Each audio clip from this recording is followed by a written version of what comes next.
ریحانہ طارق ہیں جی لاہور سے، وہ کہتی ہیں چودھری پرویز الہی نے عمران خان سے شکوہ کیا ہے کہ تحریک انصاف کا مرکزی رہنما ہوں، میرے گھر پہ پولیس نے دھاوا بول دیا، مگر تحریک انصاف کے کارکن میری یا میرے گھر والوں کی خبر لینے نہیں پہنچے۔ کیا ان کے بیان پہ آپ کچھ کہیں گے؟ بالکل کہوں گا۔ یہ حق رفاقت نہیں ہے، یہ حق دوستی نہیں ہے۔ عمران اگر کو کتنی بھی مصروفیت کٹ سی ہوتی ہے، زندگی ہے کیا؟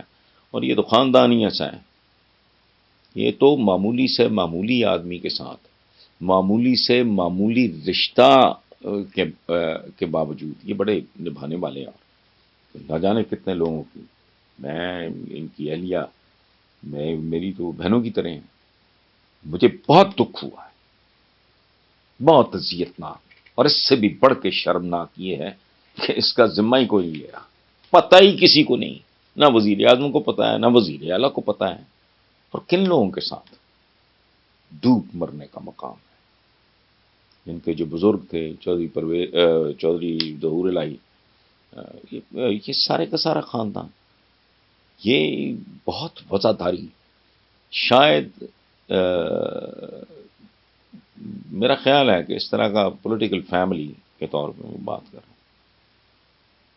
میں نہیں شاید اتنے جو رکھ رکھاؤ والے اور ایک روایتی قسم کے لوگ، بہت تکلیف دہ بات ہے۔ اس کے علاوہ کیا، اللہ ان کو توفیق دے، ان کو شاید اپنا کل بھی یاد نہیں، اور میں 100% یقین، کل اگر چودھری پرویز الہی پرائم منسٹر ہوتے ہیں، چیف منسٹر ہوتے ہیں پنجاب کے، وہ نہیں کریں گے۔ یہ عالی ضبط لوگ ہیں، یہ خاندانی لوگ ہیں، یہ کام ہوتا ہے لچوں لفنگوں شدوں کا۔ سیاستدان اس طرح کی حرکت نہیں کرتا، اور کمال کی بات یہ ہے اس کی اونرشپ ہی کوئی نہیں لے رہا، ہمارا افسوسناک بات ہے۔ السلام علیکم ویورز، آج کا پہلا سوال ہے محمد ایوب ہیں گلبرگ لاہور سے۔ وہ کہتے ہیں جی کہ 2 روز قبل چودھری پرویز الہی کے گھر پہ پولیس نے دھاوا بول دیا، بختر بند گاڑی سے گھر کا گیٹ توڑا گیا، پھر اندرونی دروازہ بھی توڑ دیا گیا۔ اس حکومتی بدماشی پہ آپ کیا کہیں گے؟ ایوب صاحب، پہلی بات تو یہ ہے کہ یہ 2 روز نہیں، میں ظاہر ہے آپ نے کوئی، یہ تو اس سے زیادہ دن ہو گئے، لیکن بہرحال سوال آپ کا بہت ویلڈ ہے، بہت تکلیف دہ، لیکن آپ نے لفظ ٹھیک استعمال نہیں کیا۔ بدماش اور بدماشی کیا ہے؟ وہ بیسیکلی بدماش وہ ہوتا ہے جس کا معاش بد ہو۔ اگر میں کم تولتا ہوں، اگر میں ملاوٹ کرتا ہوں، اگر میں جھوٹی گواہی دیتا ہوں پیسے لے کے، تو میں بدماش ہوں۔ ہمارے یہاں بدماش عام طور پہ سمجھا جاتا ہے وہ جو گینگسٹرز وغیرہ، نو، بدماشی کا مطلب ہے جن کا معاش گندا اور بد ہو، چاہے کسی بھی شکل میں۔ بچوں کے لیے جو دودھ بنتا ہے اس ملک میں، اس میں کیمیکلز ہوتے ہیں، ڈٹرجنٹ پاؤڈر ڈالا جاتا ہے جھاگ میں، یہ غلیظ لوگ ہیں، یہ بدماش ہوتے ہیں۔ یہ ہے غنڈہ گردی۔ کیا عرض کیا میں نے؟ غنڈہ گردی، بدماشی نہیں، معاش بات، یہ سرتاپا بدی۔ اور کمال یہ ہے کہ کسی کو پتہ ہی نہیں، لیکن عوام کو پتہ لگ گیا کہ کہانی کیا ہے۔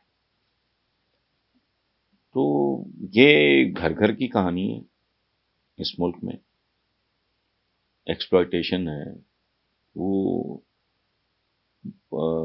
غریب کانسٹیبل سڑک پہ دن دہاڑے مارا گیا کوئٹہ میں، بندے فارغ ہو گئے، پتہ نہیں جہاں زیب یا کیا نام تھا لڑکے کا، سندھ میں قتل ہوا، اب ٹھیک ہو گیا۔ یہاں سب ٹھیک ہے، اس کی وجہ ہے جب تک عوام صحیح معنوں میں سیدھے نہیں ہو جاتے ہیں، یہ بھی سیدھے نہیں ہوں گے، پہلے بھی ہوتا رہا ہے۔ عمران کے گھر بھی چڑھ دوڑے، اس سے پہلے بھٹو صاحب نے کیا کیا، جے رحیم کے ساتھ جو کیا میں ٹی وی پہ بیان نہیں کر سکتا۔ مینٹور بھٹو کا، عمر میں بڑے، سینئر بیوروکریٹ، خاندانی آدمی، تحریک پاکستان ان کے بزرگوں، اچھا یہ کیا، حبیب جالب استاد دامن کے حجرے سے بام نکال لیا، حبیب جالب کے پتہ نہیں چھرا یا پتہ نہیں پسٹل نکال لیا، یہ تو ہماری گندی تاریخ ہے. نوبت یہاں تک آ گئی اور یہ بہت تکلیف دہ ہے. بکاس چودھری، پرویز الہی، شجاعت صاحب، یہ بہت رکھ رکھاؤ والے، بہت وزادار لوگ ہیں، اور ان کی وزاداری اور رکھ رکھاؤ اور ان کا جو ان کی ملنساری اور ان کی جو مہمان نوازی، اور یہ ہر ایک کے لیے، یہ صرف یہ نہیں ہے کہ اپنے برابر کے لوگوں کے ساتھ یا فلاں کے ساتھ کرنا ہے، فلاں کے ساتھ، نہ نہ نہ، ان کے دروازے سب کے لیے کھلے ہوتے ہیں، اقتدار میں ہوں، اقتدار کے باہر ہوں. اور انتہائی شرمناک ہے یہ بات، کن کی حکومت میں یہ ہوا. اور آپ اندازہ لگاؤ کہ جب نواز شریف اینڈ کمپنی جدے بھاگ گئی تو میں ذاتی طور پہ جانتا ہوں، مونس کے ساتھ میرا اچھا تعلق رہا ہے، تو میں ذاتی طور پہ جانتا ہوں کہ جب حمزہ یہاں یہ یرغمال بنا کے چھوڑ گئے تھے پرویز مشرف صاحب کی قبر میں، اس خاندان نے لوگوں کو، حمزہ کو پوری طرح پروٹیکشن دی، ہیلپ کیا، جہاں جو جنون ان کا تھا، کبھی مس بہیو نہیں کیا، کبھی ایکسپلائٹ نہیں کیا. یہ بدماشی نہیں ہے ایوب صاحب، اسے غنڈہ کر دیا، اور یہ اس ملک کی بیڑیوں میں وٹے بڑھتے ہی جا رہے ہیں، اقتصادی طور پہ برباد، اخلاقی طور پہ برباد، مورالٹی کوئی نہیں، شرم کوئی نہیں، حیا کوئی نہیں. جو بہنوں بیٹیوں کا بھی لحاظ نہ کریں، ہمارا